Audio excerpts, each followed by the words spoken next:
handle the truth. The Denise Simon Experience. The Truth Matrix. Vetting, exposing, drilling down to the truth. Rolling Thunder, this is Hitman, Seat, over. Hitman, this is Rolling Thunder, Seat out. The Denise Simon Experience. Exposing politics, lies, demagoguery, spin, fraud. Grid to suppress, Mike Charlie, 4 tree 5, 9er 2 1. Grid to mark, Mike Charlie, 4 7 tree 9er, 8 9er, out. Promoting individual situational awareness. Question, probe, notice, ask why. Mark smoke on the deck, 2 rounds AGBT, gas TOT 5-3.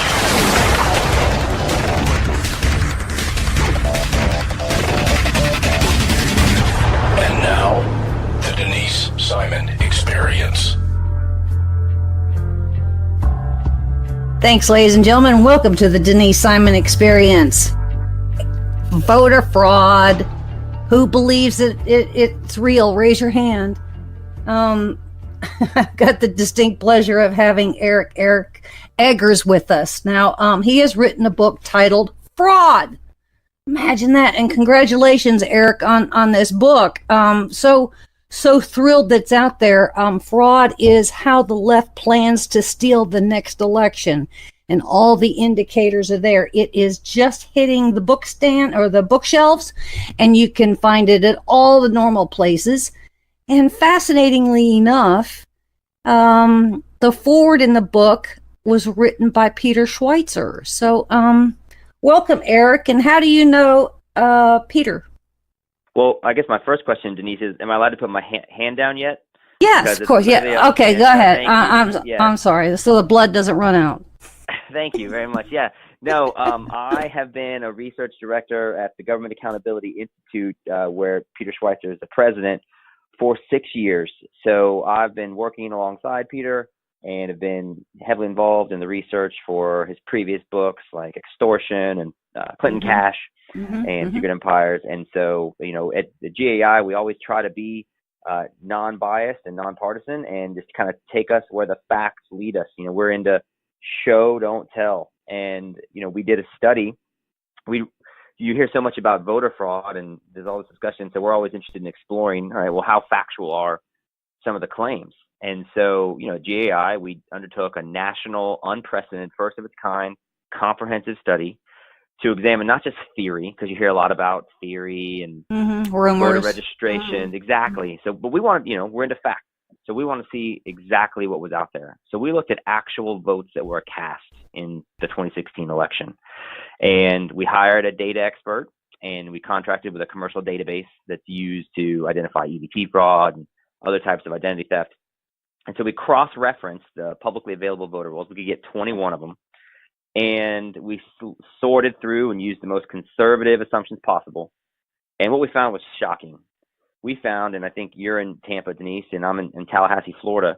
In 2016, we found 2,100 confirmed cases of double votes in Florida alone.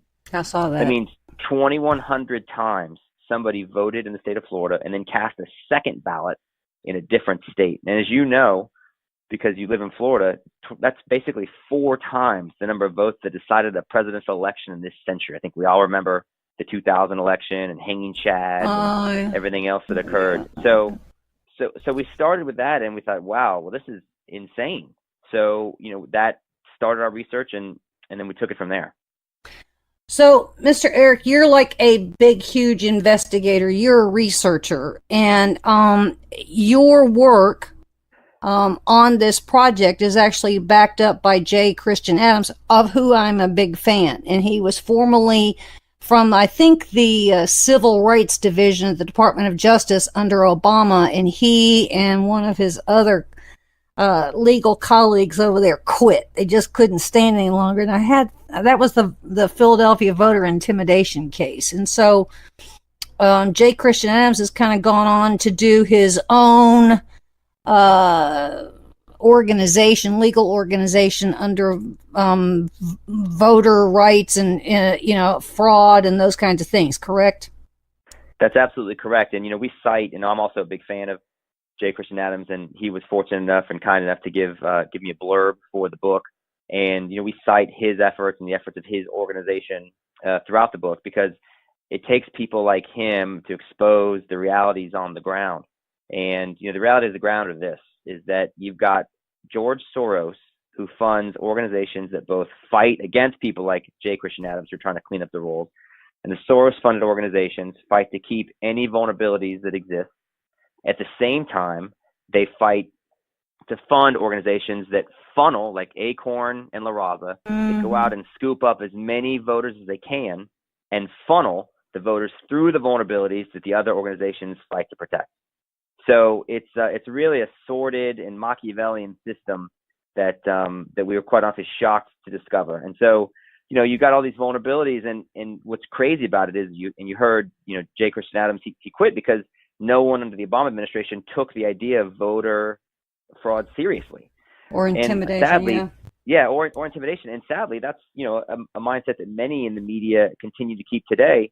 And unfortunately, all that does is it allows the victimization, and this is really important, I think, the victimization of the same groups that the left claims they want to protect. Because who are the people whose votes are getting stolen? It's senior citizens through a practice called granny farming.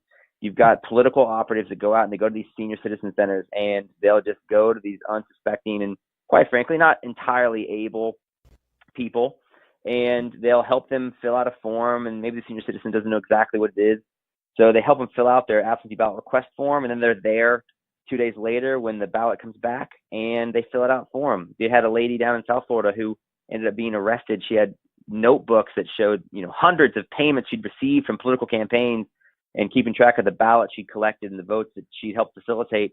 And, she was not charged with only a misdemeanor. One of the ladies even died that she cast a ballot for. And actually, because the lady died, she didn't face charges for that case. So, you got senior citizens that are victimized. You've got actually, ironically, felons who are victimized. The left is always fighting to keep any effort to clean up the voter rolls from being secure. And so what happens is then you get these felons that are on the rolls. And so people don't know, and they vote because their names are on there and they vote illegally. Well, that's going to keep them from being able to get their rights restored. And we document a case like that in the book. So, and then there's obviously the non-citizens who are the chronic victims of groups like Acorn and La Raza. And they also, we've got a system that allows them to register to vote as simply as checking a box when you get your driver's license. And then you got groups like Acorn and La Raza that go out and they force them to vote, or they offer to buy their vote from them, and people don't know that that's illegal. So, in fact, one editorial reporter for the Las Vegas Review-Journal, he interviewed in 2012 two illegal immigrants who said they were basically forced to vote by members of a Las Vegas union with connections to Harry Reid. So, and he confirmed, he said, listen, people want to say that voter fraud is a myth, but in a battleground state that impacts the Senate and impacts the presidential election, voter fraud is very real. Cuyahoga County, Ohio, that's all I can think of. And, Eric, you bring up a very good point, because early on in the Obama administration, we heard about Acorn. And a lot of people think that Acorn is gone, but it's hardly gone, is it? It's definitely not gone. In fact, and that's such a good point that you raise. Acorn and La Raza have actually changed their name because of their chronic affiliation with voter fraud. Denise, here's what I think. If you want to believe that voter fraud is not a problem, you have to believe basically one of two things. You have to believe that the system itself is accurate and secure and not, littered with problems throughout the voter registration rolls. And then you also have to believe, I think, that there aren't organized and motivated political entities actively trying to manipulate elections for their desired outcomes. And we know that there's problems with the rolls, as J. Christian Adams pointed out, and as we cite in the book. There's 248 counties in this country with more registered voters than legal voting citizens. And we know that there's organized groups like the new manifestations of Acorn that exist that are actively trying to get as many people to the polls as possible, regardless of the legality of their status.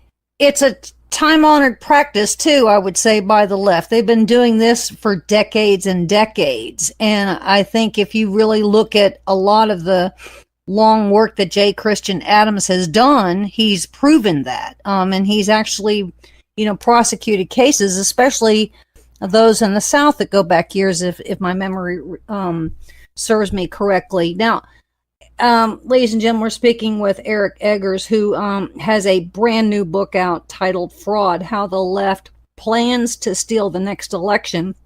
And I would say that their plan is just reconstituted every election cycle. So it's not a new plan.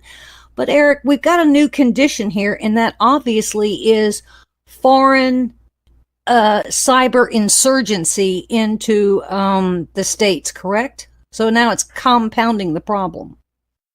Yeah, it's actually very interesting. Just today, there was an article that said that a Georgia county had, I believe, 248 registered voters, but in the most recent election, 650 ballots were cast. And and the article, they're talking to all the different election officials, and they're blaming cyber hacking or just the problems with the function and the execution of these are outdated voting systems. So they're incredibly susceptible. But you hear a lot of people on the left say, well, the only threat of voter fraud is Russian interference and Russian collusion with the Trump election. But what I find so interesting about that is that the same organization that wants to, or the same people that would dismiss the idea of voter fraud being a threat, somehow actually want to say that, well, clearly Russia hacked the election and swung it for Donald Trump. And so my thing is, listen, either our American elections are secure or they aren't. And I think it's pretty clear that they're not secure. So I think that's the first step, is like, do we have a problem? Yes. Then let's have an honest conversation about where the vulnerabilities lie. I want all honest Americans, I want all Americans that are able to vote to be able to cast a vote. And as Donald Trump said recently, only Americans should be able to vote in American elections. So I think that's correct. And I think most Americans agree with that. Now, actually, for the first time, ironically, not a majority of Democrats, but a majority of Americans believe only Americans should impact American elections. American sovereignty should be over American destiny. But you have to be able to admit that we have systems rife with vulnerabilities to be able to have an honest conversation about what to do about it. All right, Eric.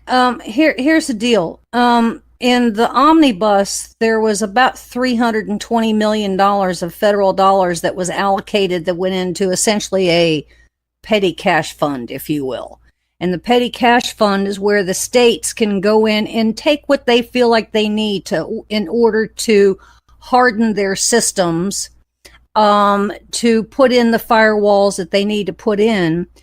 And then there was an annex where they wanted another $200 million, but the Republicans in the Senate are taking the blame for that one because they voted that one down. Now, why did they do that? Because of the first set of petty cash at about $320 million. Not all the states took part of that money. It was slow to be released.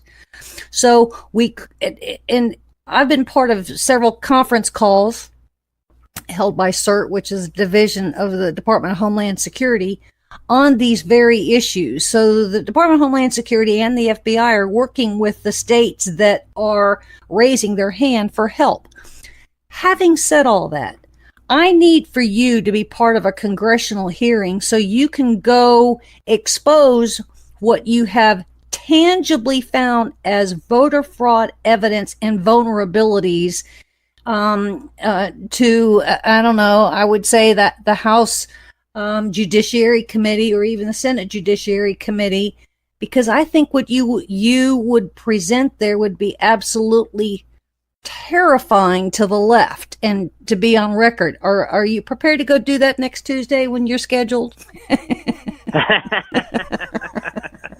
Yeah, I guess I have to check with my wife, right? But no, of course. I mean, I applaud you and any effort that you're doing and people like you and Jay Christian Adams to try and bring the awareness to this issue. And ultimately, you mentioned that the federal government and what role does the federal government have in it. And I think, there's a major problem that there is no verification of citizenship when anybody registers to vote, right? And there is no federal level oversight for citizenship status when you register to vote. In fact, even people on the left have tried to argue, because there's this thing called the SAVE databases, I'm sure you're familiar with, and they say, well, even that's not accurate. And DHS has actually even admitted that it's not sufficient to be able to perform the level of oversight that we need. So I totally agree there needs to be improvement at the federal level. I'd also say there needs to be improvement at the state level, right? You had states like Ohio and Indiana that have been able to successfully begin to take measures to take an honest look at their voter rolls and say, okay, what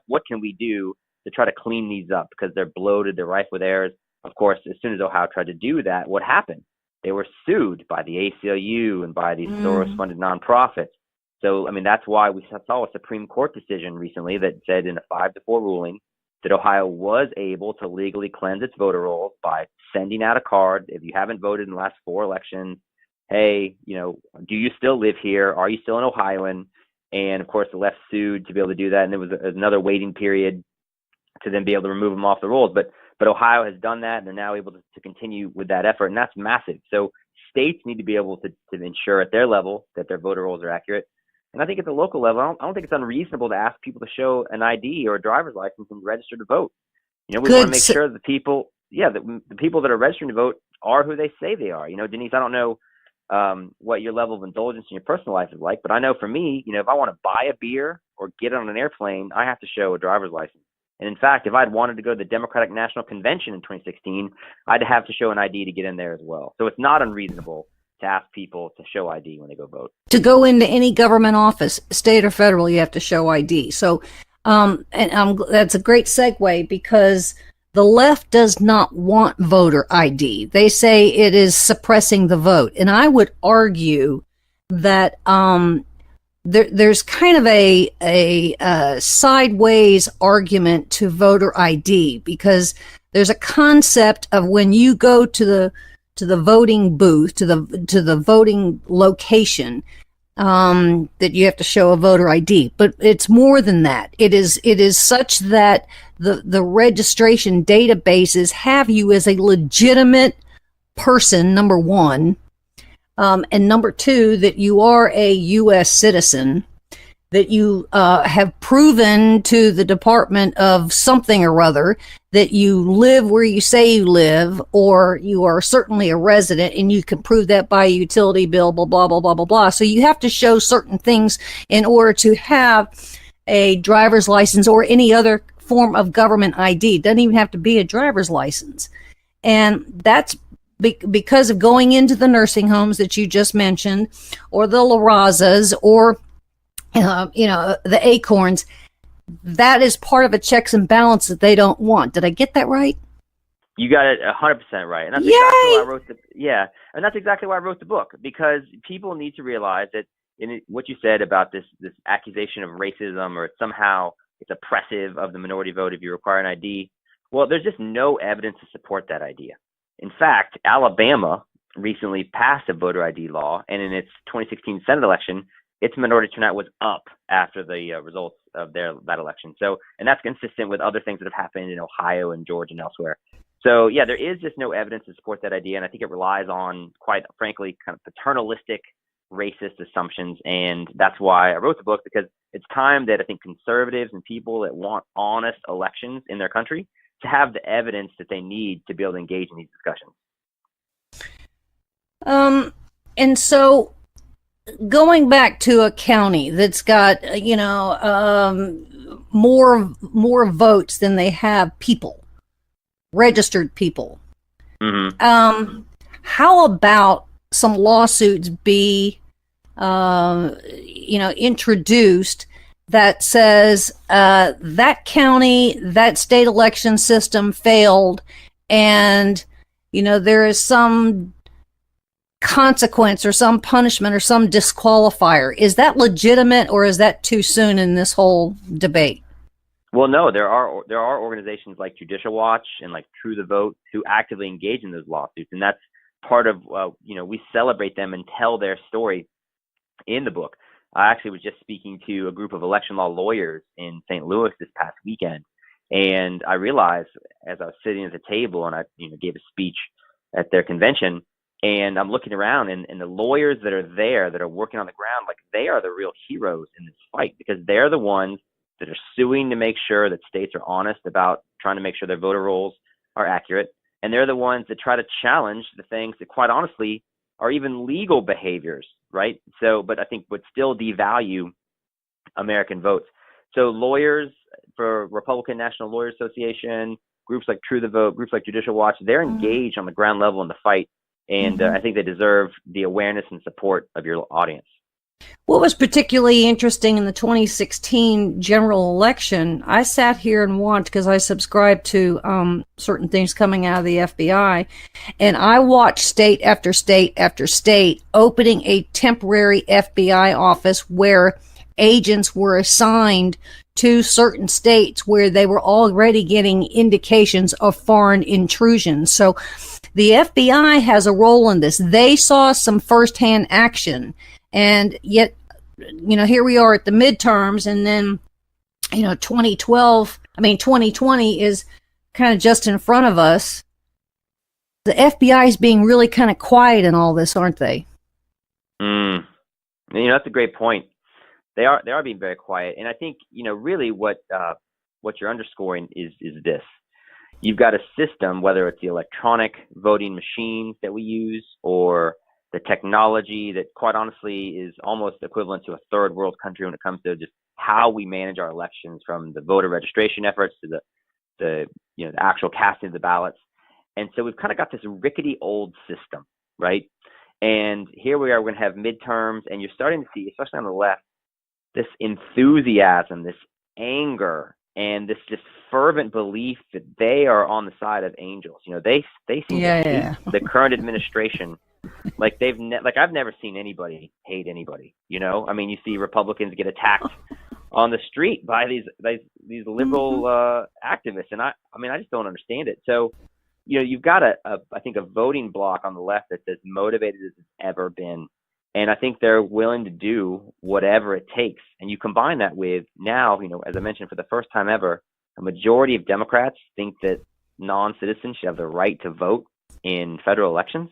And felons. And so, and felons. And so you've got these groups that are incredibly motivated, and they're going to force something down this rickety old system that I don't know can handle it. So I think the stakes are incredibly high.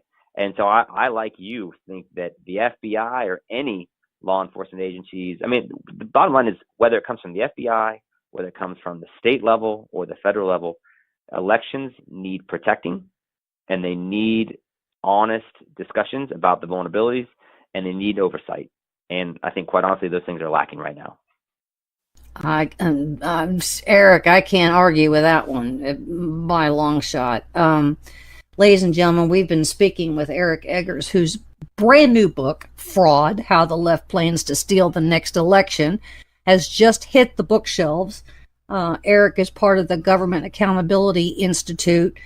Fascinating discussion, and Eric, please come back as we get closer to the midterms, because I want to keep ringing this bell, sounding this alarm, and good luck with the book. And we're just so pleased that you could be with us today on the Denise Simon Experience, and most of all, thank you for writing this book and the work you did. Oh, it's my pleasure, Denise. And I just encourage any of your listeners, if they want to be armed with the facts to be able to engage in an honest discussion, go to voterfraudbook.com. There's a link to the book and the link to all the articles that are of cases of voter fraud that happen every day. So it's been a pleasure speaking with you. Thank you. I wish you the best of luck in your efforts as well. Thank you. More coming your way, ladies and gentlemen. Stay with us.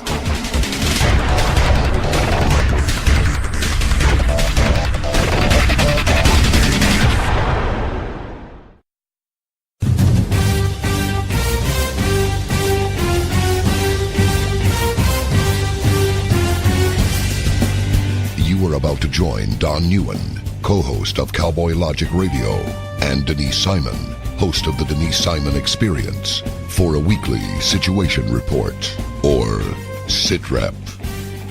18 hours a day, Denise Simon lives her life as an intel analyst. 18 hours a day, Don Newen lives his life in the world of rock and roll. 1 hour each day, Newen receives a daily SITREP from Simon. Welcome to the Drive Time Situation Report. Fasten your seatbelt. You're now in Don Newen's car, and he is calling in for his SITREP. Check the Talk America Radio schedules for showtimes at talkamericaradio.us. Let me talk to you, black people. When you vote for blacks and put them in office under the banner of the Democrat Party, please explain to me what black people get as a result. This was not a nap that we have been taking. We are in a coma. You know what the interesting thing about pensions is? That's today's money given to people who ain't doing nothing for you today. Get off that black Democrat tit that they've been sucking on. Your country is being stolen from you, and the promise is being stolen from your children, and they're telling you it's all right while the rest of the world is trying to lap us. Well, why are we doing so poorly? 2 words: teachers' unions. Are you kidding me?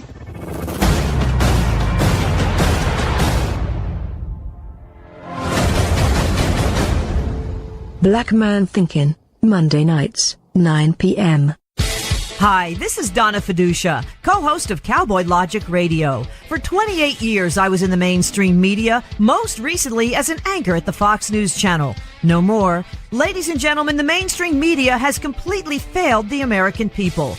Radio networks like Talk America Radio will not fail you. Radio shows like Cowboy Logic Radio will not fail you. Check out the entire roster of over 60 weekly radio shows by visiting talkamericaradio.us. That's talkamericaradio.us.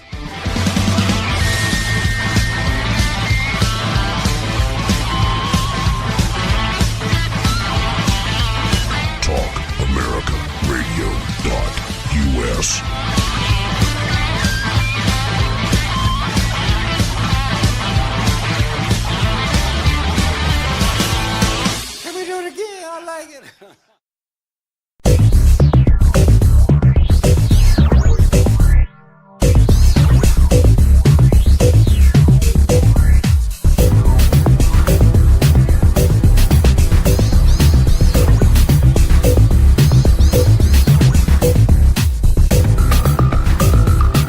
And thanks, ladies and gentlemen, for hanging with us here on the Denise Simon Experience. We've been having a fascinating, I guess, bubbling to the surface truth conversation with Alex Holstein, my foreign policy expert at geopoliticalmonitor.com.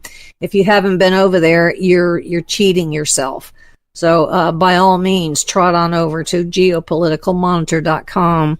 And I would say learn a whole bunch of what really needs to be said and isn't being said when it comes to cable news and what's happening out there in the world. So thank you, Alex, for hanging with us.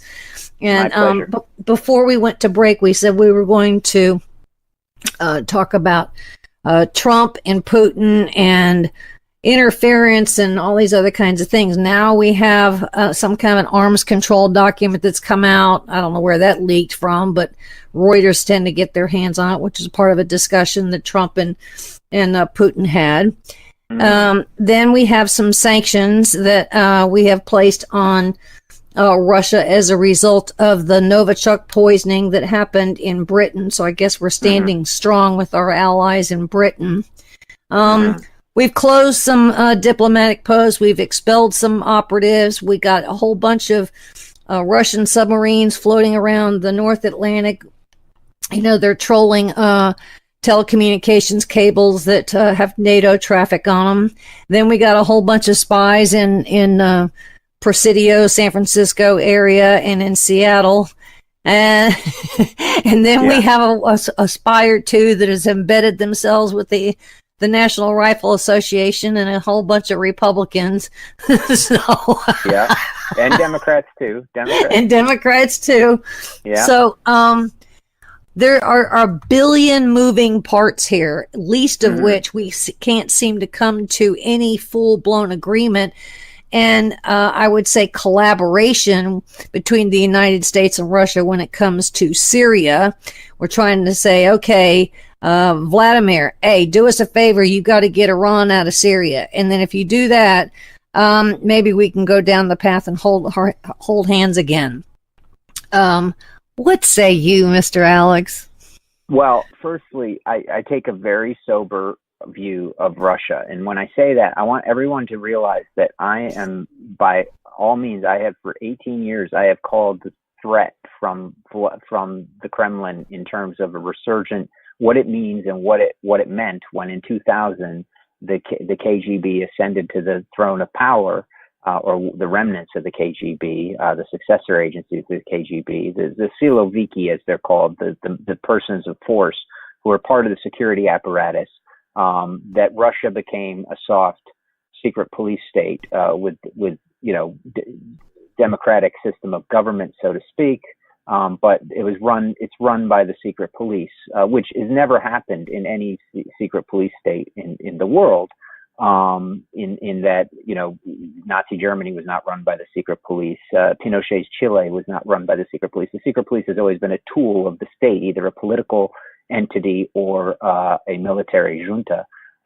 So in this case, it's a very strange new terrain or new leadership that we've seen in Russia in that sense.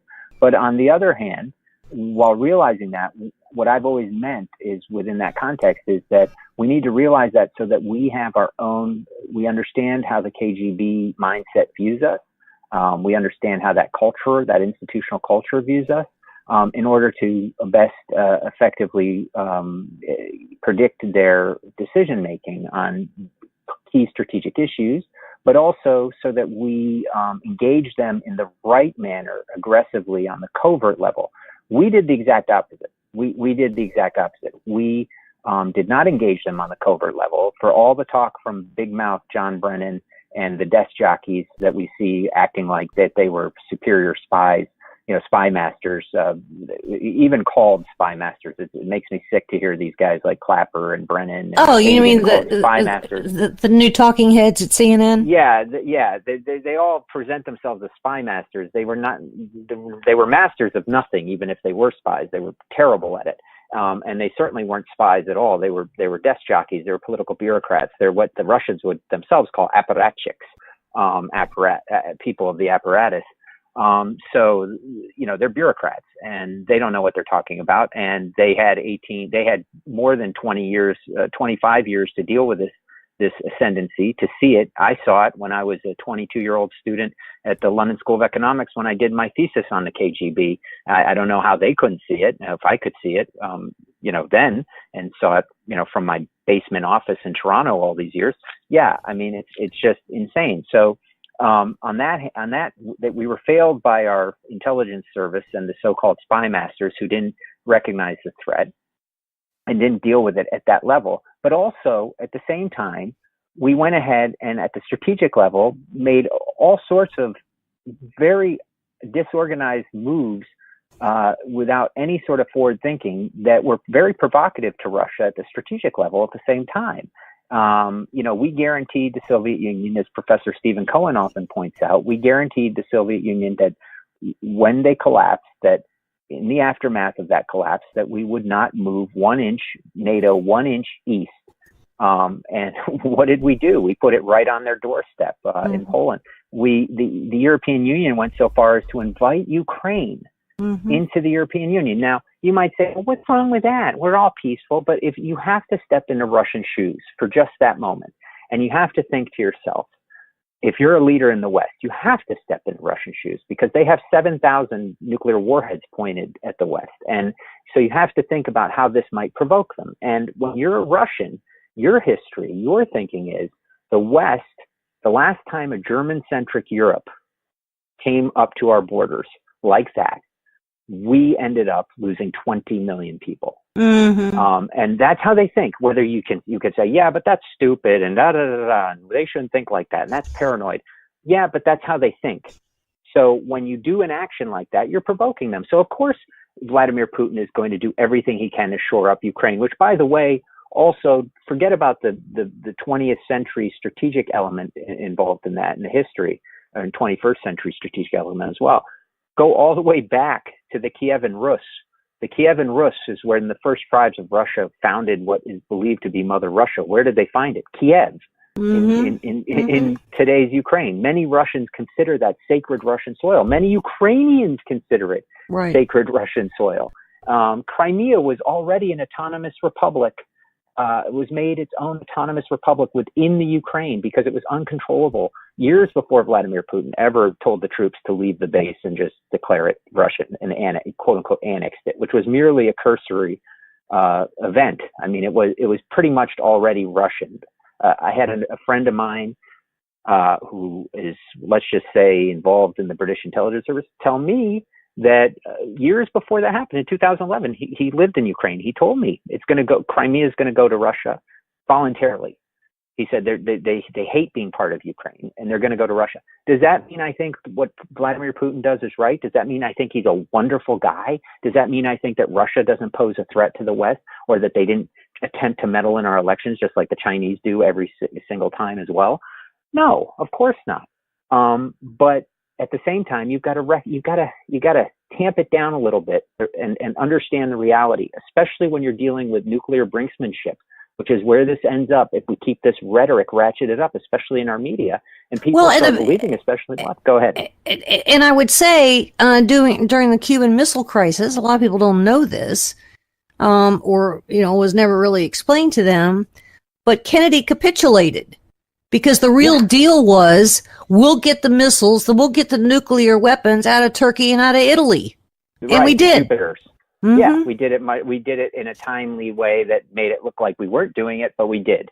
And that's a very good point. And on another point, I mean, as far as Trump is hurting NATO, the president's hurting NATO. I don't think it hurts NATO to expect our allies who have signed a NATO treaty, which requires them to have a certain amount of their GDP dedicated to defense, to have them meet that treaty obligation. Mm-hmm. I don't think having your allies meet their treaty obligations at all weakens NATO. I think it strengthens it. And clearly, the Secretary General of NATO agrees with me and President Trump because he said so at their last meeting. In fact, he looked quite quite chastened by the president, and in fact said and credited President Trump with getting the other countries to guarantee further tens of billions of dollars to their budgets in order to enhance NATO. That's a good thing for NATO. That doesn't do the Russians thing. Right. So that's that. I also want to make one other point about Vladimir Putin. As much as I think he is a wily adversary, and I do believe he's an adversary, I think we should be frenemies with him. Never friends, but we should get along just like, organized crime organizations do, basically, when they have to get along to do business together. We should do business with him. But at the same time, we have to recognize the threat. But let me just put him in the context of previous Russian leaders, and I'm including Gorbachev, and I'm including Boris Yeltsin in this. Vladimir Putin, for all the talk about him being a killer and a cold-blooded assassin and all this sort of thing and having people killed, he is the least bloody Russian ruler in the entire history of that country. And Thank you for saying that. Yeah, absolutely. And you can talk about Novichok assassinations, and you can talk about the wet work. First of all, every Russian intelligence officer knows that if they go against the Russian intelligence services, they are going to be labeled a traitor. And once you're labeled a traitor, you're subject overseas. Yeah, you're subject to what they call mokrya dela. It's wet work. Okay. And that means you're going to be assassinated and you're targeted for assassination. Now, we target terrorists for assassination. We've targeted Americans with a drone strike, Anwar al-Awlaki, for assassination overseas. And the Russians do the same. And by the way, this is, especially in London, this is almost traditional Russian behavior all the way back to the Tsars. They were assassinating Bolsheviks in London back in the early 20th century. So I'm not condoning it. I'm just saying this is nothing new. You're putting it in context. Yeah, I'm putting it in context, and I'm saying it's very Russian. It's not anything. It's not any sort of. He's not breaking with any sort of past or trend. He's not an extra worse dictator. He's actually the most mild, strong man we've ever seen in Russia, or autocrat, if you can even call him an autocrat or dictator. He's the most mildest we've ever seen. And that includes Mikhail Gorbachev, who I would remind everyone to go look at Black January in Azerbaijan and the massacres of protesters in the streets by Soviet troops during Gorbachev's time, which were decisions made by the Kremlin. Have you ever seen people machine gunned down in the streets or shot in the streets for protesting under Putin's Russia? No, you haven't. You've seen them Billy Club, you've seen them, but you see that at the G8 conference. Yes. I mean, we do that. We do that. We have riot police at these things getting a little bit out of hand, or perhaps not. But the Russians, they're a little heavy-handed. But there's nothing like in the Soviet days. Even Yeltsin. I mean, look how he put down and he had to. But look how he put down the attempted coup by Rutskoy back in '93.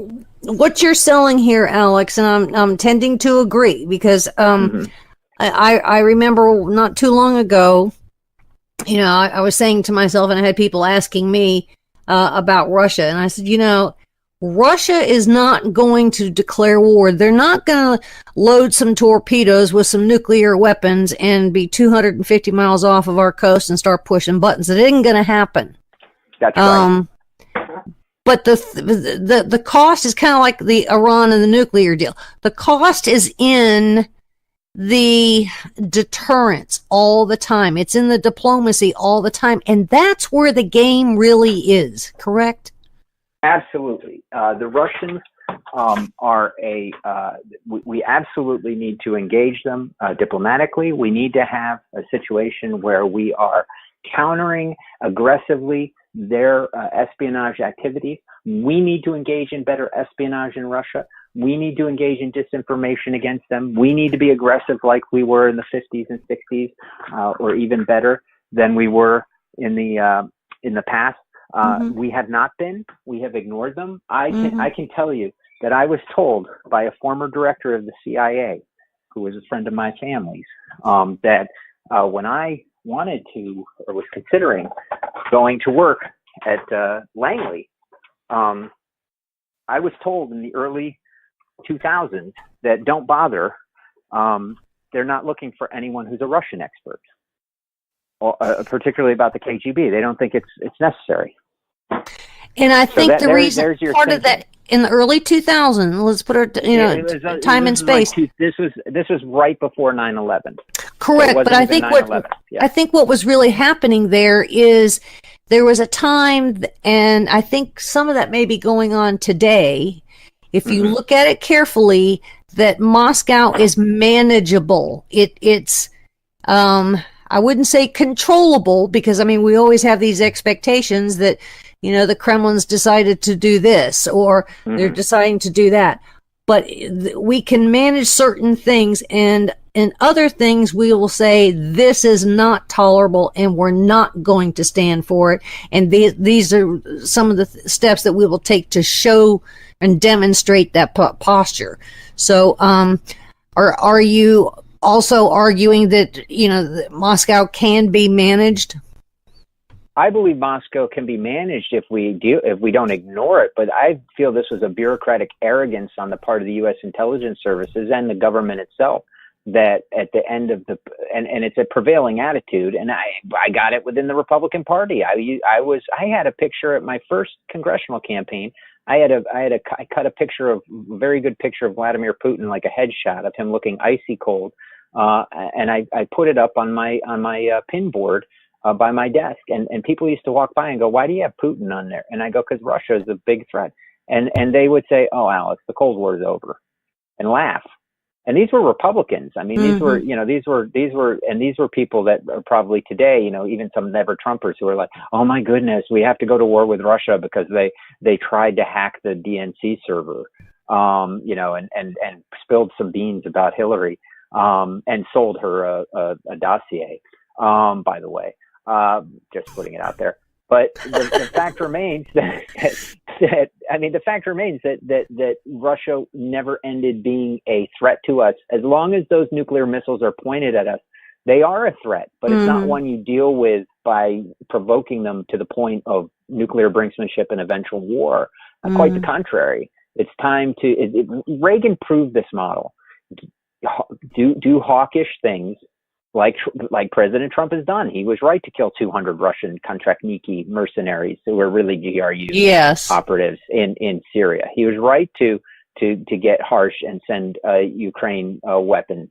These are the kinds of moves that a smart president does that Reagan would have done in this circumstance. It's the equivalent to moving Pershing missiles into West Germany, and then you come with the carrot. And you say, okay, let's talk about a New START treaty. Let's talk about putting back in place the Intermediate Range Missile treaty. Let's talk about ABM, because President Bush decided to unilaterally abrogate that for no apparent reason whatsoever. I mean, like, what was that? Why? What did we gain out of that? Mm-hmm. What did we gain out of abrogating that? Building a national missile defense system that still doesn't work. Mm-hmm. And that's not going to do us any good. And it's certainly not going to do us any good if Russia were to say, we're launching everything at you. And they've made a quantum leap in weapons platforms and technology since then. Yeah. And it wouldn't stop their old stuff. So, Correct. I mean, and we said, oh, well, it's for Iran. I mean, we gained nothing from it. We gained nothing, absolutely nothing from that ridiculousness. These are the kind of provocative moves I'm talking about that did us no good. And that led us to the point where, people are more concerned about Russian meddling in our election than Chinese meddling. Let me tell you something. The Chinese are way more worse. I agree with that. Way worse. And they're way worse militarily. The Russians can't invade anywhere. They can't. That's why they're running the ops in Ukraine the way they are. Georgia was about as far as they could go, and they couldn't hold Georgia for very long. They can't occupy territory. In making a fast, light, lethal military that was much more efficient than anything the Soviets ever had, and rebuilding the military, Putin gave up the idea of ever being able to occupy large swaths of land for too long. And so maybe that'll come back in 100 years, 50 years, who knows? But right now they can't invade the Baltics and hold the Baltics.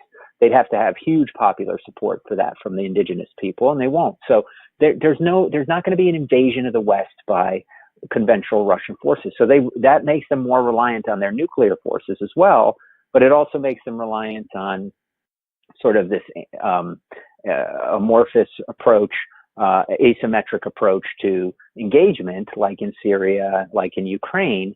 And it's the Gerasimov doctrine. I mean, it's a constant they're poking us, and we're not poking back the way we necessarily should be. So we're dealing with submarines in the North Atlantic. We're dealing with the Lord's communication base in Cuba. We're dealing with the Nicaragua. Right. We're dealing with the nonsense in Syria. We're dealing with them giving weapons to the Taliban. It's all these stupid little things, and we're not putting Putin back where he needs to be. Just say, chill out.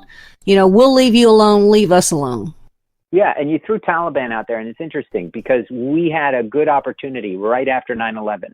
We had two opportunities, I feel, where the Bush administration really blew it. And I was saddened even then while working for the Republican Party that this was blown. One was after 9/11. The Russians were our best, most important ally after 9/11 within that region, surprisingly so, after our history in dealing with them in Afghanistan and the way it humiliated them there. But they were very, very, they facilitated everything we needed. There was nothing we could do without Russian support there. We wouldn't have, NATO was useless to us compared to the way Russia behaved in that situation and what they brought to the table. We squandered that. We squandered that good feeling between us.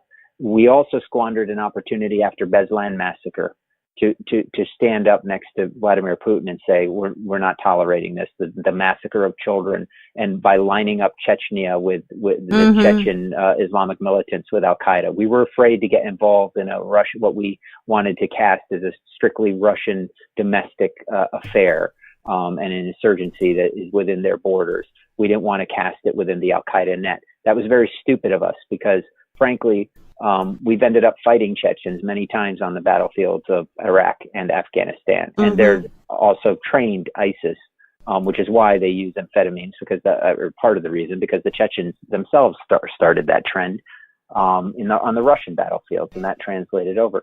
But yes, look, what I was getting at before, though, was that all this asymmetric warfare from the Russians, the Chinese are making much bigger military saber-rattling type moves. In terms of aggressively countering us, and then proactively countering us and trying to take back influence in the Asian Pacific region, which is a much more severe threat. And yet you don't hear about that on the media, because not nearly enough. Every time we go to the movies now, we see a lot more Mandarin on the screen in the production finance. Right? I mean, the production companies were seeing Jack Ma's and all these all these companies, we're seeing a lot more blending with China on the business level. And so, are you going to hear CNN call them out?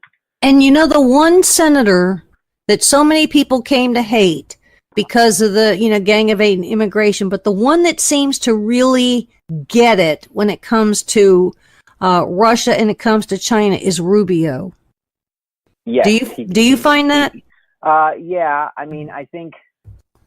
Yes, I think for the most part, certainly with China, he gets it. I'm not always with him on Russia, just because it's, I'm careful about lining up with politicians on this, especially senators and congressmen, because they tend to be very basic in their presentation. They have to be rudimentary. They're playing to a constituency. So I'm careful about that. But he's at least he's having some conversations that nobody else is having, because he was the one that sounded the warning on the Confucius Institute. I have to tell you, I agree with you. I used to be a lot more in Rubio's corner a few years ago, but he got so damaged every time I see him, I just think little Marco, and it's very tough to get out of that gear. I hear you. To say that. I mean that with all due respect. I'm just joking. He is very effective at this. I think about free little Marco Rubio, and yes, he was a very effective speaker on this, and he still is to this day. When he raises issues that he's knowledgeable on, he is incredibly effective, and he is knowledgeable on China and Russia, very much so. Yeah.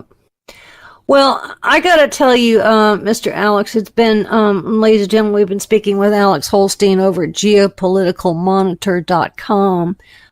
Very interesting having these kinds of discussions, because at least, Alex, we're in a discussion that's longer than one question to three talking heads that have been invited on some cable network, and they get one question, and then we're like, well, what? It's over with? Wait.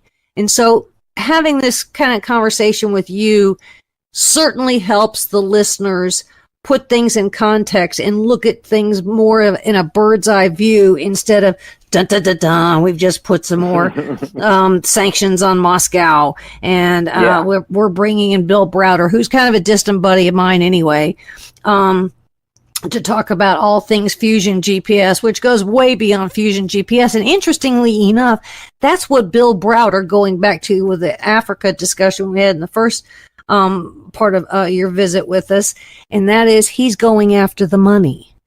And he's been doing this a very long time, and he knows that's the Achilles heel of all things Putin. And it's being quite effective, which then again, where did it get us? Well, it got us a meeting at Trump Tower, and we were talking about adoptions and blah, blah, blah. Yeah. So, Alex, it has been a distinct pleasure having you. My time with you is always way too short. But, you're welcome to come back anytime. In fact, I don't talk to you nearly enough for the travels that I do all the time when I send out articles and whatnot. It's always a pleasure. It's always a pleasure. Anytime, I'm always happy to come on the Denise Simon Experience. Thank you. I love that. I'm a big Jimi Hendrix fan, so of course that's a great shout out, homage to the great one. But Denise Simon's a way better guitar player, and thanks. I'm glad to be on the show. Thank you. And thank you for having me. All right, ladies and gentlemen, there's more coming your way, so stay with us.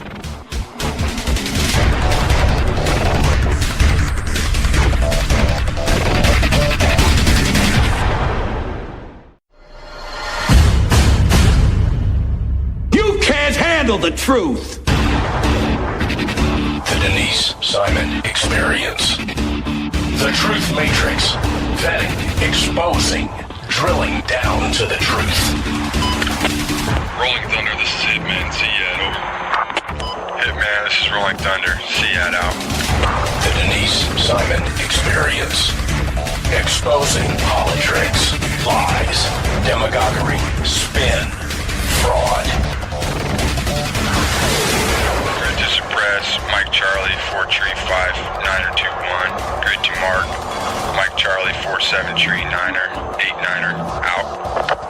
Promoting individual situational awareness. Question, probe, notice, ask why.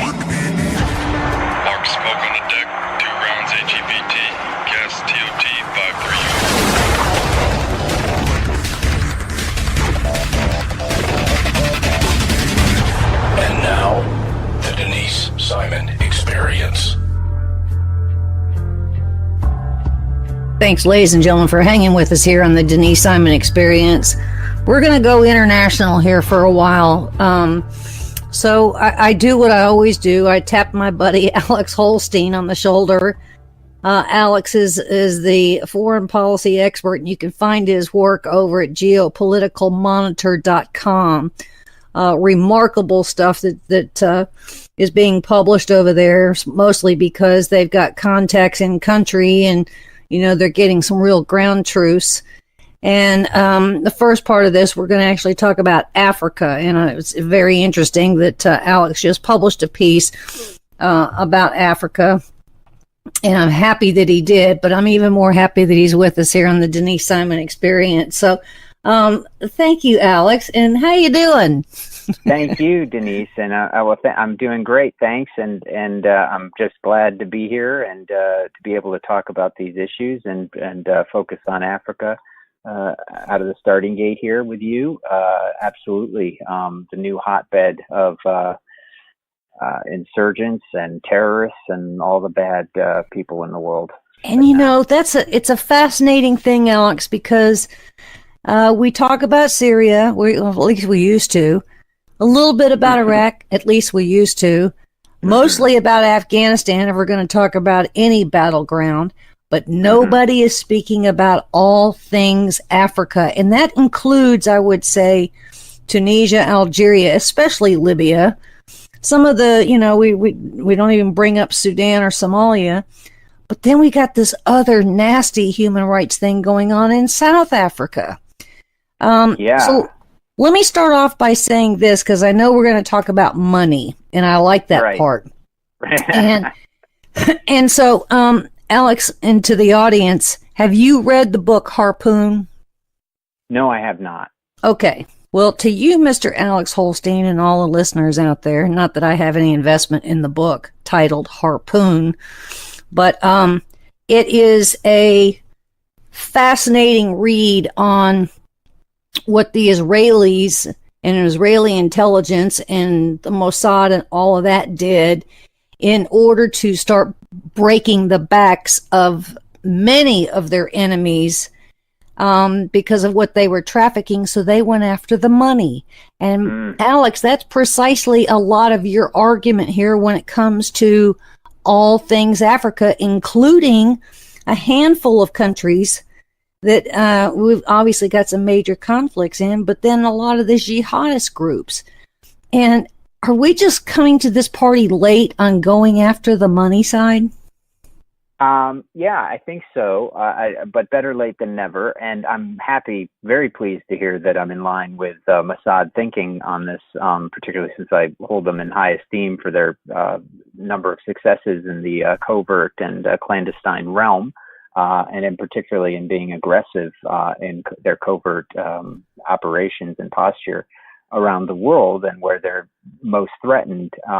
Yes, absolutely. I think we are late, but I think I don't think it's too late. It's not something. Again, we're talking about a situation where we have a lot of good things going on in Africa with AFRICOM, for example, in our U.S. deployment there. With special operations, but the engagements are mainly compartmentalized towards terrorism, and I don't think we're recognizing enough the nexus and what is called the word that's the favorite word of, I guess, academics and analysts is hybridization. Which I love words like that, hybridization. The hybridization of criminal behavior and terrorism, and the nexus between criminals and terrorists, and the blending of the two in their in operations, and the terrorists using their criminal activities to fund their overall objectives as terror organizations. And we've seen this. I mean, this is nothing new. I mean, the IRA in Belfast robbed banks, to fund their activities. This is similar to the same thing, except this is on a scale that we could make sense actually at the end of the day when you consider the scale at which Al-Qaeda and ISIS in particular are playing at, where non-state actors are having geopolitical ramifications their activities are having geopolitical ramifications in the particular region, and indeed in how we react globally, and having an effect on first world policy. I'll give you an example. Al Qaeda in the Islamic Maghreb, forged ties with who are located in the Sahel region of Africa, which is from West Africa through the north. They control territory that spans at least a few nations, and particularly that vast region of the Sahara that's basically ungoverned. Mm-hmm. And so they control transit routes through those areas. So they made nice with the Colombian drug cartels that were running coke through Guinea-Bissau and Mauritania, and needed someone to transport it for them. Well, right after 2011, when Libya went kaput and Gaddafi was overthrown and Libya was completely destabilized, Al Qaeda in the Islamic Maghreb was able to be the transit mules for Colombian cocaine running through the Sahel region and then moving through Libya, which is now ground zero at a point for Europe, because they just jump over the Med and go through Italy, the boot of Italy. And guess who is receiving on the other side is the port of Calabria, Calabrian mafia, correct, and the Camorra. Who, by the way, are running 80% of the cocaine, control 80% of the cocaine trade on the European continent, and slave labor. Right. So, exactly. And 40% of the cocaine that is going into Europe is coming through Al Qaeda in the Islamic Maghreb or affiliated groups of ISIS or Al Qaeda in that Sahel transit route. Now that got them in about 2012, 2013, about $600 million for their cut. Yeah, and they used that to buy all the weapons that became available on the black market from the Gaddafi arsenals that were liberated, quote unquote, by our destabilization of Libya. So they used those weapons. And when I say they got weapons, I'm not just talking AK-47s and RPGs. Mm-hmm. I'm talking APC, Stingers. Mm-hmm. Tanks, Stingers, shoulder-launched anti-aircraft. Mm-hmm. They use that to prosecute their insurgency in Mali.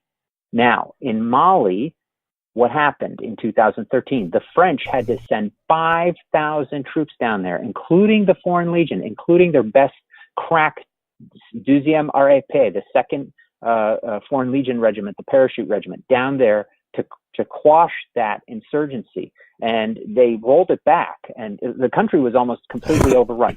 So what you see, Denise, is you see the cocaine fueling the money that the Al Qaeda and the Islamic Maghreb used to buy weapons that they then used to prosecute an insurgency in Mali that almost overthrew the entire country and had huge geopolitical consequences, not only in the region, but it forced the French, a first world nation, to send 5,000 troops down there to quash it. And by the way, there's a 28-nation multinational UN force now that's down there holding the fort.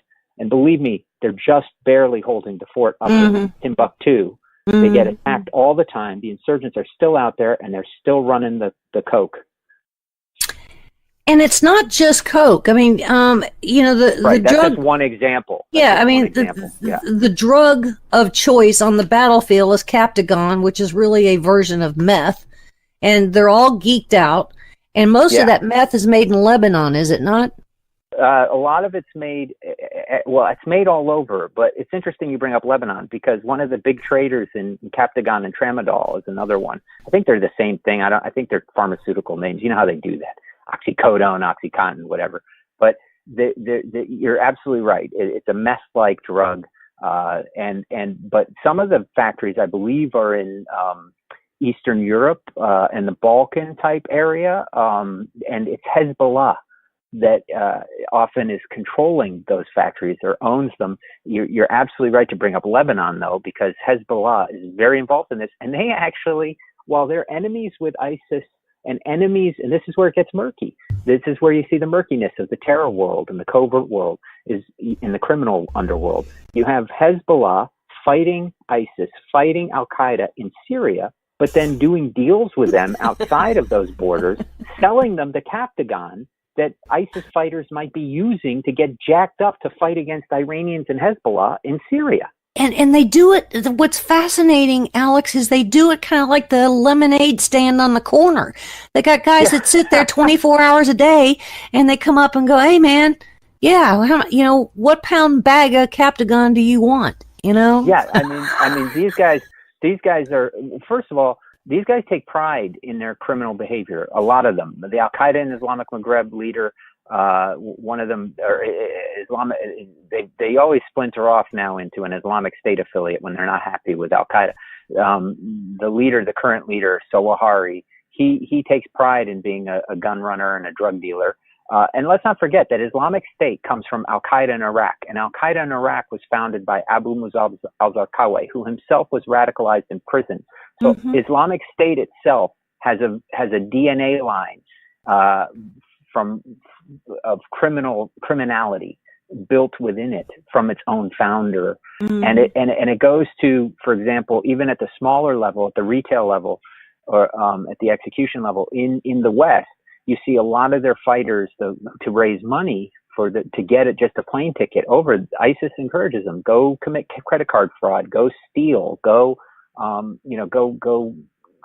rob a bank or whatever, deal with drugs. Molenbeek, one of the jihadists who was involved in the Bataclan, was involved in the drug trade in Molenbeek at a small scale level.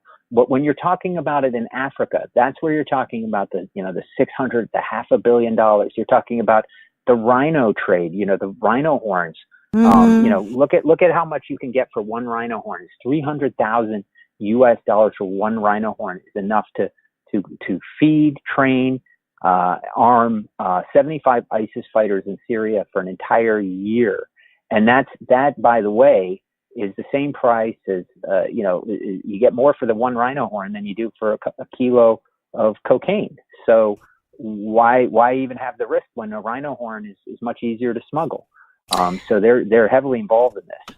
Well, the long and short of it, it's a dark world out there, and nobody is really putting on a map and doing a whole PowerPoint presentation and doing the colors and the graphs and the arrows and the lines and the pegs and the string and all these kinds of things on just what this illicit dark world trafficking truly looks like. And I know we know that data. I know we know it. Certainly. I think that AFRICOM's got their section of it.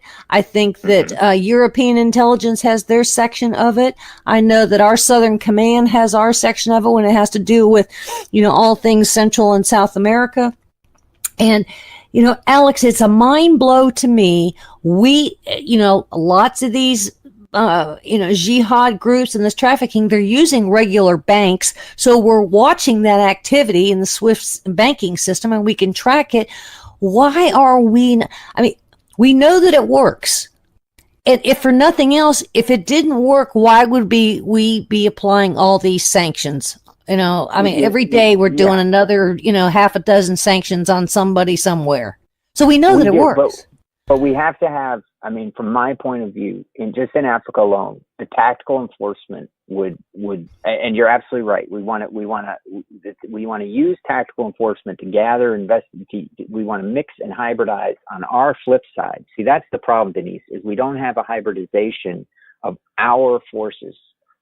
We do back home. We do it with the JTTFs, the Joint Terrorism Task Force, the FBI-run Joint Terrorism Task Force. They're like the all-star teams at home for domestic security. We're not doing that enough overseas. We have military joint commands. We have, British SAS teamed with Delta, teamed with Navy SEALs, teamed with Rangers and CIA going out and hunting terrorists, but it's still counterterrorism oriented. And when they do a counter-narco thing, they do that separately. We need to blend that together. We need to have a situation, and this is why I suggested in my article since we are so adept at using private contractors to augment our forces, maybe in order to break down the barriers of bureaucracy, we need to have guys who are ex-DEA and ex-FBI and ex-Delta Force and ex-SEALs working together who have Africa experience separately, blending all those talents into one small, well-equipped, well-trained force, or several small, well-equipped, well-trained forces that each get separate task areas that they have missions in, and those missions are to tactically engage and undermine the groups involved in the particular, whether it's poaching, human trafficking, gun running, whatever it is, drug trafficking. They go in, they undermine that, and when they do it, it's not just, go in and shoot them up and take out a high-value target. It's go in, take out the high-value target, but assess that intelligence in an investigatory capacity. Switch over to criminal investigation at that point. Bring in your FBI guys, bring in your ex-DEA guys, whatever, and then you gather that intelligence that you're talking about, that we can start putting together holding companies overseas, offshore, whatever, and start figuring out and connecting the dots in these shadowy networks and figure out where the big money's being moved through and shut it down through sanctions at a higher level. Are we a little afraid to kind of go full bore at that kind of tactic because some of those governments' leadership is just as corrupt as they can be, and then, those governments would, and the countries would absolutely collapse? I mean, if you look at the model of Mexico, the 3 or 4 previous presidents of Mexico and the entire, top tier government of Mexico would never have survived if it hadn't been, all of them being, and same thing with Venezuela. They're all getting paid some kind of 1% commission a month kind of thing. So would is that part of the problem, Alex, when it comes to Africa? This is why your blog is so bang on the bullseye all the time, because you're right on the money, and right on the money, no pun intended. But the fact of the matter is that yes, you sound in fact like the reverse of a Jeopardy version of what the private contractors who I talk to in Africa, who live there 6 months of the year, who care about this, who want to do it out of a humanitarian need, because they're out there. Believe me, there's a group out there right now ready to go. I can tell you that personally. I know them. I'm involved with them. And I'm telling you this right now. You are bang on the bullseye. The corruption is endemic. But there are also those within and that is a barrier, and that needs to be routed out. That's part of the strategic tapestry as well. That has to be combined with our diplomacy and our diplomatic engagements. But I will tell you this too, that there are good indigenous forces in the region who will work with us, and they are good people.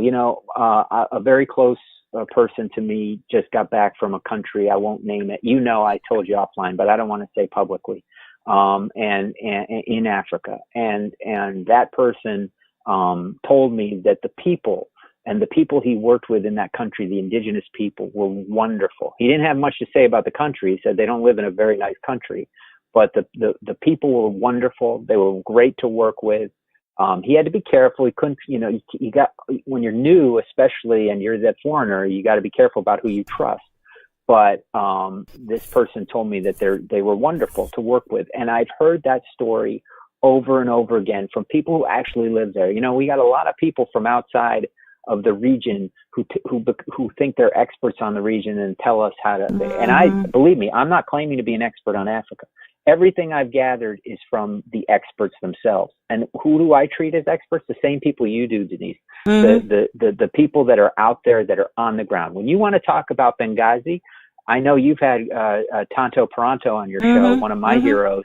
And that gentleman, that's somebody you talk to about Benghazi because he's been on the ground and he knows it, and he knows it, and he can give you what it smells like there, and that's who I talk to. Those are the people I talk to. So I'm just all I am is a sort of central node who gets all this information and then expels it to you and tries to make it as cogent and as articulate as possible on their behalf. My sense is, if you're prolonging the agony and the cost of prolonging that agony is beyond a point of measure. And so if you're going to have a country like I don't know, Chad, that's going to collapse, let the sucker go ahead and collapse, and let's just take care of it instead of, oh, well, maybe 6 or 10 years from now, this will happen and this will happen. And it's, that 6 or 10 years becomes, 12 to 20. If they're going to collapse, let's do it one country at a time, right? I mean, let's fix this. I mean, yeah. Alex, we're 18 years into this nonsense at a minimum. Mm-hmm. Yeah, I mean, it's country to country, and I agree with your sentiment, and the flip side too. Like, we often help them along collapsing, and that's the bad thing. When we go into Libya, there was no reason to overthrow Gaddafi. Correct. If you have a stable stability should be our goal in all of these nations, because Al-Qaeda, that is the antidote to Al-Qaeda. Yes, ISIS is stability. So if we have a guy like, could you imagine, Denise? And believe me, let me just be upfront, put my I was an Iraq war supporter disclaimer out there. I was an Iraq war supporter, just like 90% of our countrymen, and just like the Democrats who now claim they weren't all in support of it. And I was in support of the Iraq war, and I think it was a fatal mistake, a terrible mistake. And I feel as that, and I take as much responsibility as President Bush in that, because I was working for the Republican Party at the time. I went out and spoke on it, and I was in full support of it because we all wanted to kick some butt after. Yeah, and we didn't know what we didn't know now. And that's true. You didn't have a crystal ball. Yeah, and I also assumed we'd have a pretty good plan for stabilizing the nation afterwards. Mm-hmm. And I didn't like, and Saddam Hussein was a bad guy. But if I could go back and do it all over again, which we never get to do, but we're analysts, so we like to play that scenario. If we could go back and do it all over again, what I would rather do is, as they say in the movie Heat, they either go in strong, like when you rob a bank with machine guns, or you go in on the prowl. When you go big or go home. I would have rather gone in on the prowl, like they say when they crack a safe. And what I would have done is I would actually made nice with Saddam under the radar screen. And we were. And had him invite all of Al-Qaeda and all the bad people in the world to Iraq, to camps, but then sell them out to us. All right. Well, that would have been the thing to do. Take a breather, sure. Alex, and ladies and gentlemen, we're coming into a break. There's much more here with Alex coming your way, because we're going to go to the other side, and we're going to talk about the things that the United States is doing when it comes to the Kremlin and Putin and Moscow. So hang with us, ladies and gentlemen.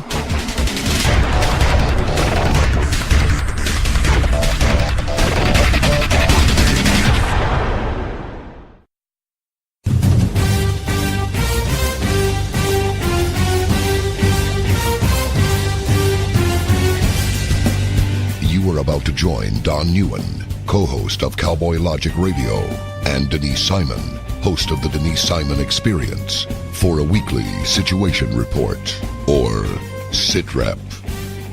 18 hours a day, Denise Simon lives her life as an intel analyst. 18 hours a day, Don Newen lives his life in the world of rock and roll.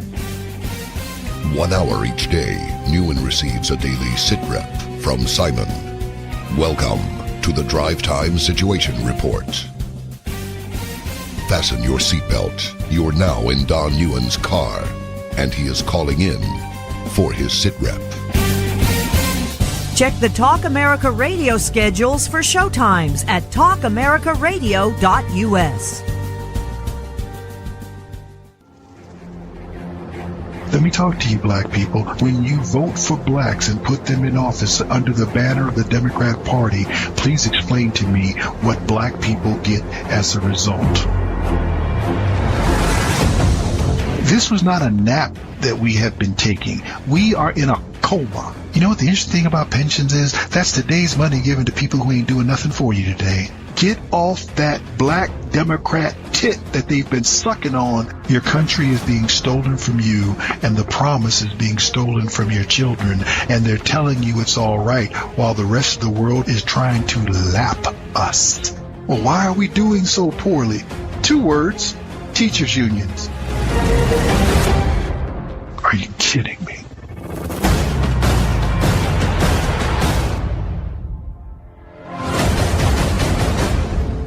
Black Man Thinking, Monday nights, 9 p.m.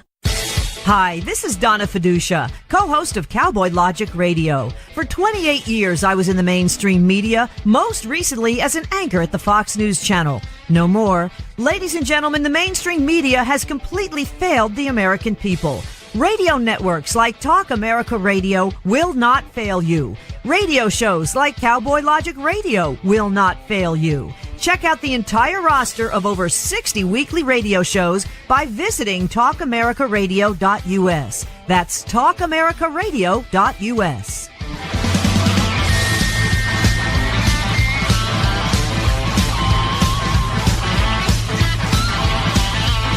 TalkAmericaRadio.us.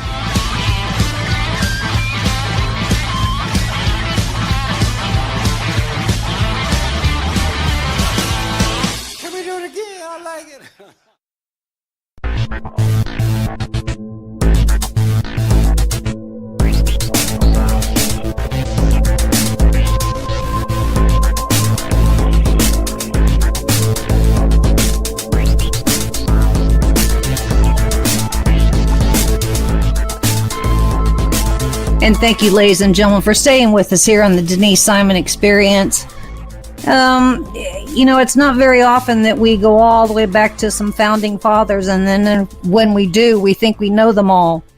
And I would argue that where we're about to go, we don't know them all. But Gregory May is with us, and he is the author of Jefferson's Treasure. Gregory is himself a tax expert. He was a law clerk for the Supreme Court, and he actually practiced law for 30 years. So he has written Jefferson's Treasure. And this is, I'm going to say this wrong. I hope not, Gregory. And that's Albert Gallatin or Gallatin? That's correct. Gallatin. Yes. Okay. Thank you for that. And he was the Secretary of the Treasury under President Jefferson. So congratulations on the book and welcome to the Denise Simon Experience. Thank you. It's great to be here. One of the first things I noticed, Gregory, is that your book has got 109 pages of notes and citations. That tells me that you probably were a lawyer and are a lawyer because you did an awful lot of research for this book, correct? I did a lot of research, and partly because there is so much to know in this period.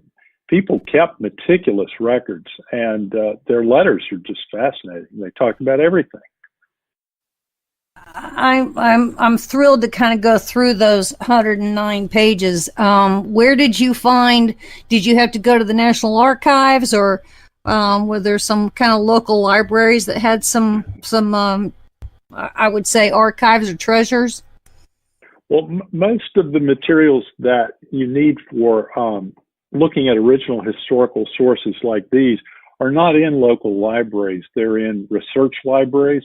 Mm-hmm. And I was particularly lucky that I could work a lot at the Library of Congress, which has absolutely the deepest collections of manuscripts related to the political history of the country, particularly the political history of the founding era. So that's where I did a tremendous amount of the work.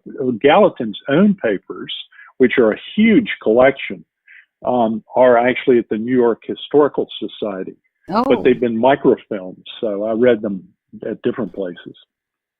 Well, congratulations on that, for sure. How long did it take you to do all this work? Well, the whole project took about 5 years. Oh! And, well, that's not that long. In fact, most serious historians would tell you that's too fast to write a book like this. And the only reason I was able to do it is that since I quit practicing law, this is now my full-time job. So I wasn't trying to balance it with teaching and other responsibilities that a lot of historians have to manage. Gregory, was this just something that you had on a Post-it note that you always wanted to kind of get to? Well, I always did have it on a post-it note that I wanted to get back to studying and writing about the early republic. And in fact, I left law practice on the early side just so I would have plenty of time left in my life to do that. That was a bucket list item, right? Exactly. Well, I'm a little surprised here. I got a whole pile of questions for you, but I was a little surprised that in the era of the mid-1800s, about 1860 or so, that the U.S. Mint actually printed a $500 bill, and it's got Albert Gallatin's face on it. I don't imagine that there were too many $500 bills in circulation in 1862. Well, there probably weren't a whole lot, but maybe more than you would think, because that was in the middle of the Civil War, and the federal government was spending astonishing amounts of money. And that bill that you're referring to was one of the so-called greenbacks that the government issued to pay for the war. It was the first time that the government had issued serious amounts of money that people were forced to accept as legal tender. Before that, you didn't have to take paper money. You could insist on silver or gold. Fascinating.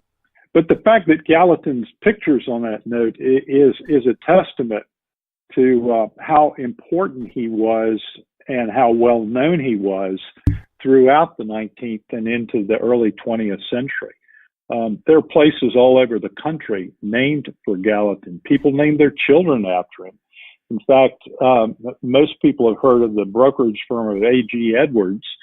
Well, the man who founded it was Albert Gallatin Edwards, who actually worked in the Treasury during the Civil War. Had no idea. That's a cool little snippet of fact, isn't it? It is. Did you know that going in, or was that just one of the fun discoveries that you made? Well, one of the many things I learned. There's another fascinating thing in the book. A fact about Albert Gallatin, and that is, this is a real head scratcher for me.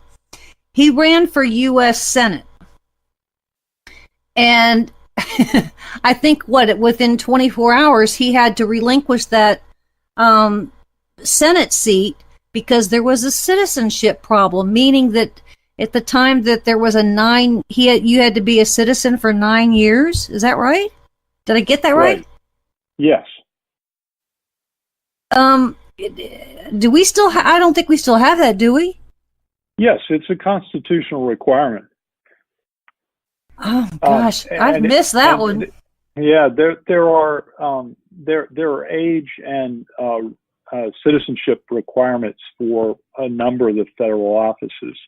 And of course, there's a requirement that the American president be native born. Yeah, I got that one. But in Gallatin's case, he could have been president even though he was born in Geneva, because the Constitution had a special provision that allowed anyone who had been a citizen of the country at the time the Constitution was adopted to become president. And you can see why that was really necessary, because at the time of the Constitution, huge portions of the American population had not been born here. Sure. Goodness, Gregory, I lost that one altogether, that still exists today, that you have to have a 9-year requirement for a Senate seat.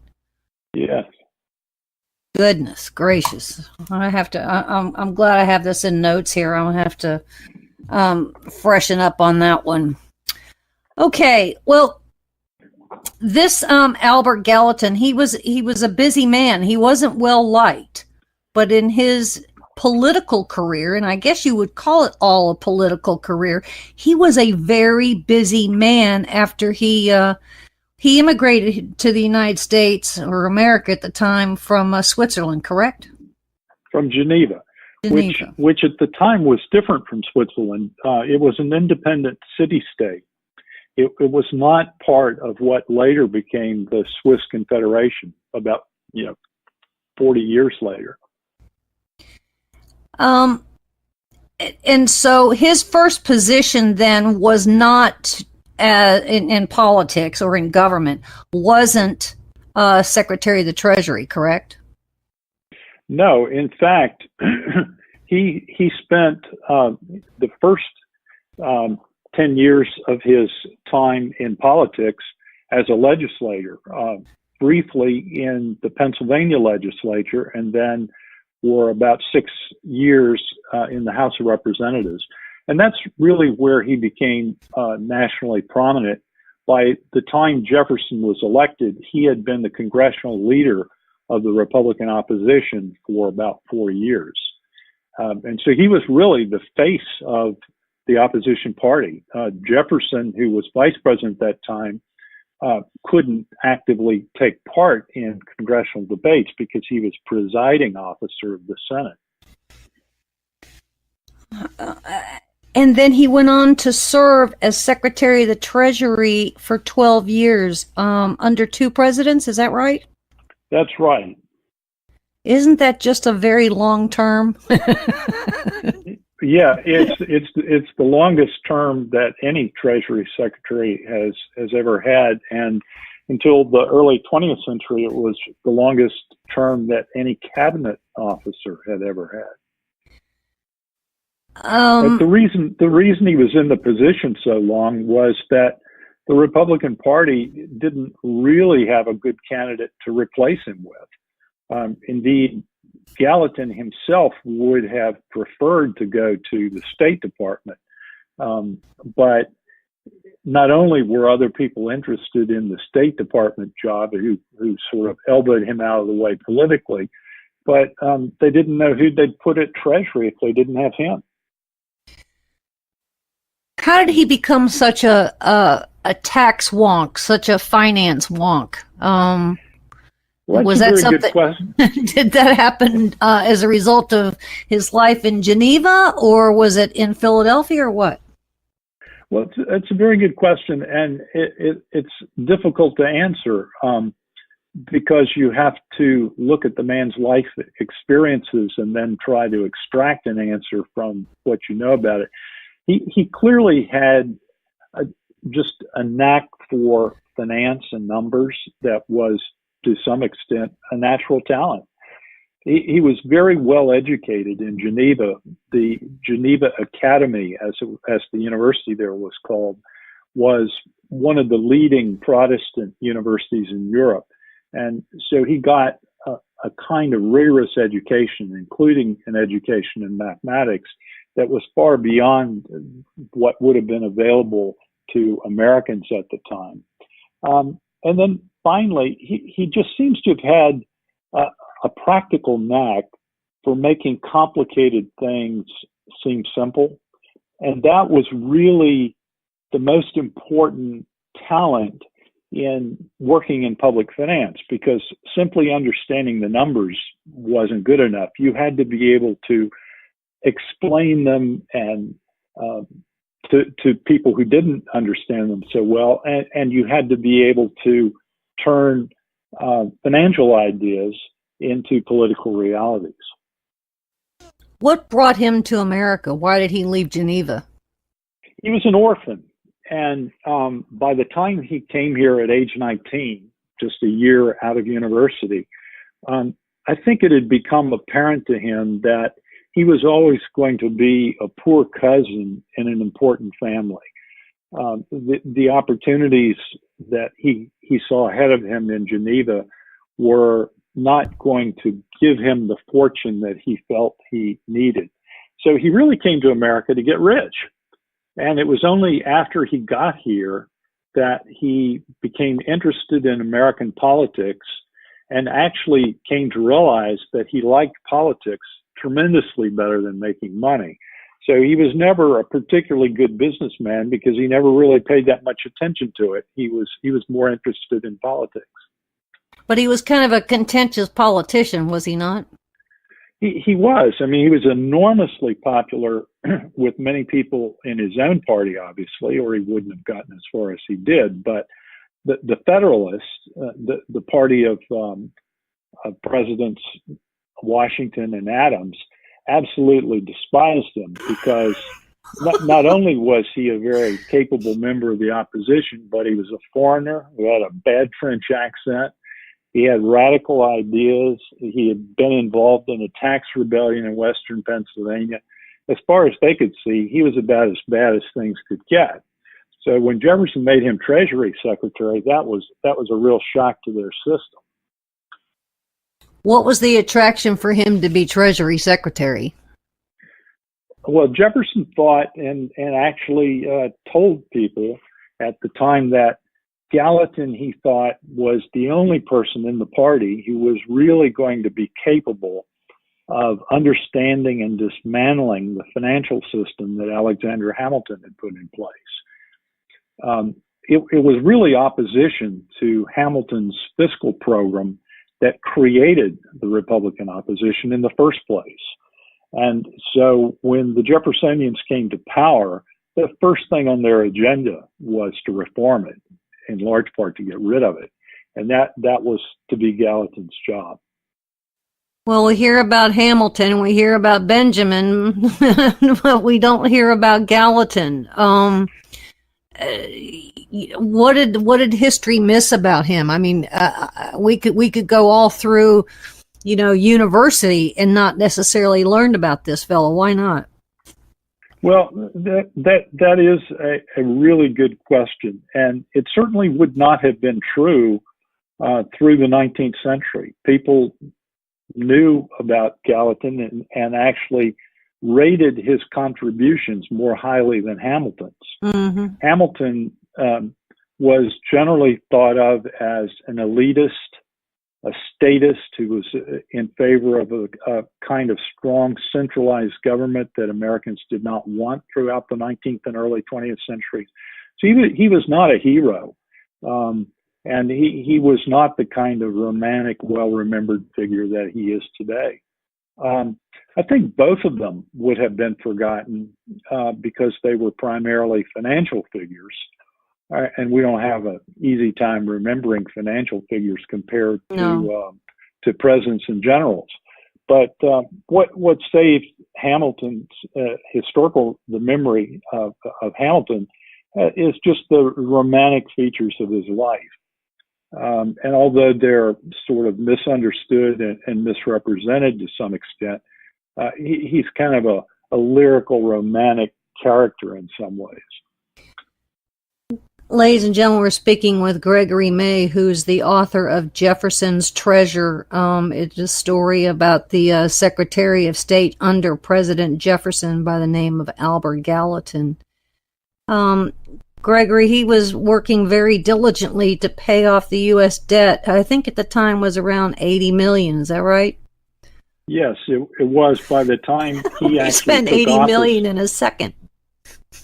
Yes, exactly. $80 million was serious money in those days. It's very difficult to translate, although historians try to do it all the time, to translate a dollar number in the past to a modern equivalent. Mm-hmm. But it was an absolutely enormous amount of money. And by the time Gallatin got into office, it was actually the deficit or the accumulated debt was a little more than 80 million because the Washington and Adams administrations had run it up a bit. And Hamilton's system for quote unquote repaying it hadn't really repaid anything at all. Here's a stupid question, and I'm famous for asking them, but who did we owe the debt to at the time? Some of it was owed to Americans, the so-called domestic debt, and another chunk of it, which had been reduced more quickly, was owed to foreign lenders, primarily Dutch and French bankers, and to some extent to the French government itself. did we have such relationships with them that we could call on them in order to do that? I mean, was this a short-term debt condition, or was it kind of an extended long-term deficit? These were debts that the central government had incurred during the Revolutionary War to pay for the war, and they were really, and people called them this at the time, the price of liberty. They were absolutely staggering amounts of money that could not have been raised in the United States at the time. So in important ways, it was the willingness of the French and the Dutch bankers to extend the loans that allowed the country to fight the war. Gregory, who went over and knocked on their shoulders and said, "Hey, we need to borrow some money"? Well, a number of people did. Probably the one who's remembered the most for doing it, although he may not really deserve the bulk of the credit, is John Adams. But there were other people involved in these efforts. A man named Robert Morris, who was a very important financial figure in the government during the Revolution. And even Jefferson himself got a bit involved in the relationships with the European creditors during the time he was Minister to France. This is really kind of there are many moving parts to little Mr. Albert here, because after Treasury, he had 2 ambassadorships. Am I right on that? One to France and one to Britain? That's right.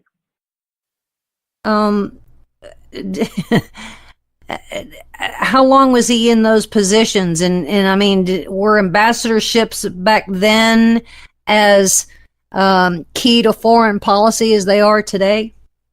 They were even more important than they are today, because, of course, in those days, communications weren't instantaneous. And so the ambassadors on the spot were much more important in representing the country and in making decisions about what was in the country's best interest until they could get a clarification or instruction from back home, and that might take a month or two. So being ambassador was an important position, and it was one that was very much sought after. However, in Gallatin's case, it wasn't so much sought after. He came back. He had left the Treasury in order to negotiate peace after the War of 1812, or peace in the War of 1812. And while he was away, his enemies got him thrown out of the Treasury. So he came back home without a political job for the first time in 20-some years. And he really would have preferred, I think, to go back into the executive branch as Secretary of State or in some position like that. But he ended up instead being invited to become Minister to France and then later Minister to Britain. And he took those positions with some reluctance because he realized that they were taking him out of the mainstream. But once he got to Paris, he liked it so much that he ended up staying for 7 years. And there are wonderful accounts of all of the interesting people that he got to know in Paris. Everyone from the Marquis de Lafayette to Madame de Staël to Betsy Bonaparte. I mean, it was really an amazingly interesting, wonderful place to be at the time. Gregory, at what point did he become president of the National Bank of New York? The National Bank it was the name of the bank, but wasn't really a national bank. That was just like calling it, the First X-Bank of New York. And he became president of the National Bank after he had come back to the United States and settled into New York in the 1830s, because his good friend John Jacob Astor, who was then probably the wealthiest man in America, was shifting the huge amount of money that he had made in the fur trade and the China trade into New York real estate and New York finance. And the two of them had been good friends for a long time. Astor had tried to get Gallatin to go into a partnership with him 10 years before that, but Gallatin had turned him down.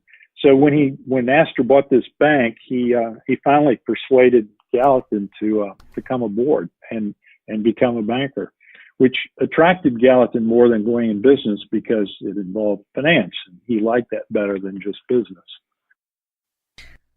Boy, there's a lot of moving parts to this character, isn't there? He had a fascinating life, and it more than the immigrant experience that's being sketched out for Alexander Hamilton really is an immigrant success story. And it's particularly close to you because you yourself are a tax expert, correct? Yes, that's what I did when I was practicing. And Gallatin wanted to do. He did at some point that he did away with the I guess the tax code at some point, right? Well, not exactly. What he did away with were the internal taxes. And okay. In those days, the internal taxes were not the income tax. We didn't have an income tax until briefly during the Civil War, and then not really until the beginning of the 20th century. But the taxes that he did away were internal taxes on things like whiskey, carriages, paper, auction sales, and so on. A whole collection of taxes that were called excises. Okay, fair enough. And they were important, but they weren't the primary source of federal revenue. The primary source of federal revenue was import duties. And that's how the government financed itself really throughout the 19th century. Well, ladies and gentlemen, Albert Gallatin saved the new nation really from debt. And Gregory May here explains it exceptionally well in his book, Jefferson's Treasure, that's got at least 109 pages of notes and citations. I think just reading those would be fascinating. Gregory, you've done a great service here to share a piece of history that is long gone, either forgotten or not taught at all, and wasn't part of the syllabus for most of a generation or a couple of generations. So thank you so much for being on the Denise Simon Experience. Best wishes for the success of the book. It's been a pleasure learning all of this, and I hope you'll come back soon. And with that, ladies and gentlemen, thank you for being with us on the Denise Simon Experience, and we'll see you again in the near future.